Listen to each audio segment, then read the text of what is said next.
is finally over! McDonald's Ciudad Victoria is finally open to serve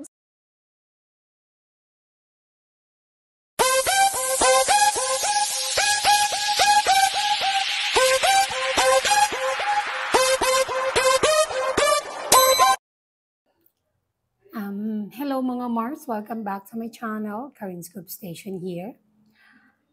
One day ago ay nagpost si Maine Mendoza ng dalawang photo sa kanyang Facebook account, and then nagpost din siya sa kanyang Instagram story na sinasabi nga niya dito na magbubukas na ang bagong branch nila sa Ciudad de Victoria, ang McDonald's.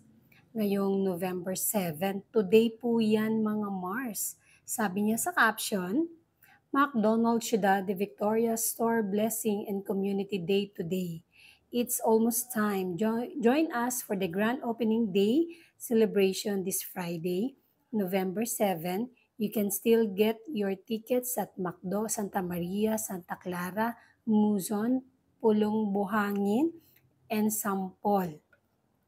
Don't miss out on the fun starting at 6 a.m. Ang aga, diba? We hope to see you there. Ayan.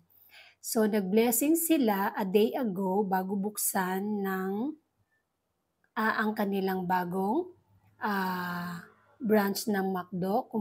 Kumpleto po ang family Mendoza.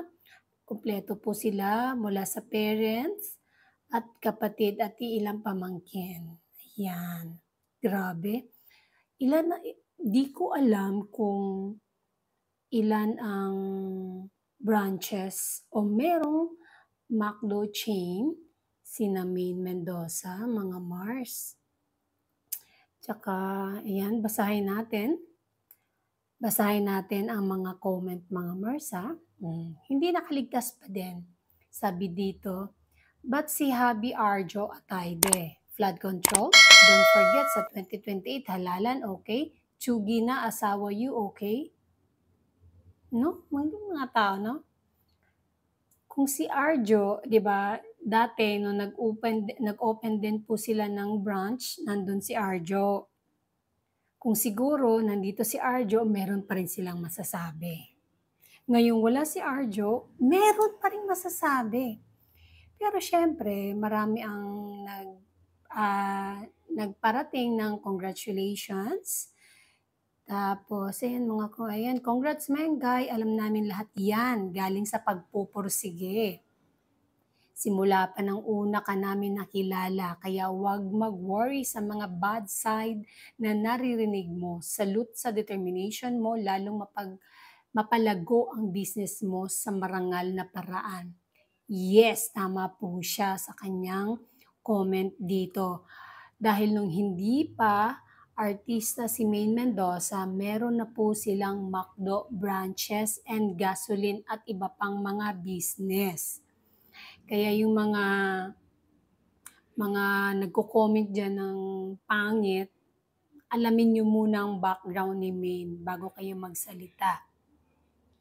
Kasi alam ko na yan na pag nag-post si Maine, meron talagang magsasalita dito ng pangit sa comment section. Pero hayaan na rin natin yan, hindi na natin sila mapipigilan. Parang yung nagsalita, napakalinis diba? Mapanghusga masyado, akala mo walang ginawang masama. Kung tutuusin, hindi pa naman talaga napatunayan ang kasalanang ibinato nila kay Arjo Atayde. Dinamay pa si Maine. Wala pang batayan ang lahat. Dahil nasa proseso pa ang lahat. Kaya huwag kayong magbitaw ng salita. Diyan na pangit. Maine Mendoza, maganda ang pinanggalingan, kayang bumiyahe, kayang bumili, kahit ano. Tingnan nyo nga lang ngayon, pang ilang branches na yan ng McDo nila. Grabe, Iba talaga ang Mendoza family. Yan, maganda naman kunti lang, in fairness kunti lang ang naligaw dito. Siguro nahiya na rin sila dahil siguro nahiya sila sa kanilang sa mga sinasabi. Dahil kung sila walang narating kung makapagsalita ng pangit. kung sino yung binabato ng pangit, yun pa talaga ang nagiging successful. Kasi wala naman kasing ginawang masama. 'Di ba po mga Mars? And then, punta tayo sa IG story ni Maine Mendoza. Ayan, yun na nga. Nag-open na nga talaga yung bagong branch nila na malapit sa kung saan ngayon nakatayo ang Ayan, Ciudad de Victoria, Philippine Arena. Ayun. Ito mga photo. Ayan o. Natuwa ako dito dahil napasayaw ang kanyang mga magulang, mga kapatid. Oh, ang saya-saya. McDonald's Ciudad de Victoria Grand Opening. Ang saya ng mga nakapunta dito at nakita si Maine Mendoza at ang Mendoza family. Hooray for today! The wait is finally over. McDonald's Ciudad de Victoria is finally open to serve smiles and feel-good moments for everyone. Kaya, kita-kits!